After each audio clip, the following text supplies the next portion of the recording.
नमस्कार मंडळी, चला बनवूया गुलाबजाम चवीचा मिठाईमधला हलवा। त्यासाठी मी इथे 4 चमचे कॉर्नफ्लॉवर घेऊन त्यात 1 ग्लास एवढे पाणी टाकून त्याची पेस्ट तयार करून घेणार आहे। आता हलव्यासाठी 1 तारी पाक तयार करून घेऊया। त्यासाठी मी 1 वाटी साखर, 1 वाटी गुलाबजामचा पाक, थोडे नॉर्मल पाणी घालून पाक तयार करून घेणार आहे। पाक तयार करून झालेला आहे। आता यामध्ये तयार केलेली कॉर्नफ्लॉवरची पेस्ट टाकून घट्ट होईपर्यंत हलवून घेणार आहे। कॉर्नफ्लॉवरची पेस्ट घट्ट झालेली आहे। आता यामध्ये 1 चमचा तूप टाकून हलव्याचे बॅटर पारदर्शक होईपर्यंत हलवून घेणार आहे। हलव्याचे बॅटर पारदर्शक झाले आहे। हलवा मी 2 कलरमध्ये करणार आहे। त्यासाठी मी इथे अर्ध बॅटर काढून उरलेल्या बॅटरमध्ये ऑरेंज कलर व थोडे तीळ टाकून सर्व एकजीव करून घेणार आहे। एकजीव करून झाल्यावर हे बॅटर एका भांड्यात काढून स्प्रेड करून घेणार आहे। आता काढून ठेवलेले हलव्याचे बॅटर पॅनमध्ये टाकून त्यात हिरवा कलर व तीळ टाकून हे पण बॅटर एकजीव करून घेणार आहे।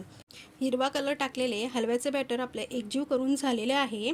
आता हे बॅटर ऑरेंज कलरच्या बॅटरवर टाकून चमच्याला थोडे तूप लावून स्प्रेड करून घेऊया व अर्धा तास रूम टेम्परेचरला सेट करून घेऊया।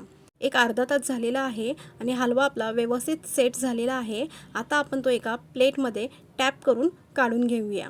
तुम्ही बघू शकता मंडळी, हलवा मस्त असा तयार झालेला आहे। आता आपण याला चौकोनी आकारात कट करून घेऊया। हलवा कट करून झालेला आहे। आता याच्यावरती सजावटीसाठी बदामाचे तुकडे टाकून घेते। तुम्ही बघू शकता मंडळी, मस्त असा हलवा आपला तयार झालेला आहे। रेसिपी आवडल्यास चॅनलला लाईक, शेअर आणि सबस्क्राईब करायला विसरू नका।